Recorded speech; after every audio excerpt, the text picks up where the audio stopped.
একটা সঠিক সময়ে এই নির্বাচনগুলো দেওয়ার ব্যবস্থা আমরা করবো। তবে নিঃসন্দেহে এই নির্বাচনকে প্রাধান্য দেওয়া হবে।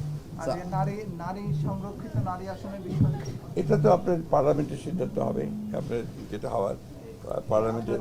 প্রার্থী মনোনয়নের এই একটা যোগ্যতাটা কি? এটা তো আপনারা সবসময় জানেন যে তাদের জনগণের সঙ্গে সম্পৃক্ততা থাকতে হবে, রাজনীতির সঙ্গে দলের সঙ্গে সম্পৃক্ততা থাকতে হবে।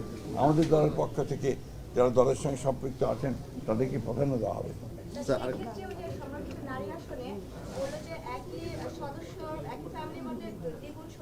এটা এখনই কিছু বলা যাবে না, আমরা সেরকম কোনো সিদ্ধান্ত হয়নি এখন। স্যার, আরেকটা বিষয় হচ্ছে অনেক জায়গায় আওয়ামী লীগের অফিসগুলো খোলা হচ্ছে, অনেক জায়গায় এটা আমরা চাইনি, এবং আমরা যেহেতু আপনার আইনগতভাবে বলা আছে যে তাদের কার্যক্রম নিষিদ্ধ, সেইভাবেই এটাকে দেখা হবে সব জায়গায়।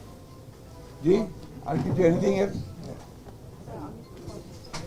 তাড়াতাড়ি করে, আমার একটা মিটিং আছে খুব জরুরি। Please, thank you, thank you.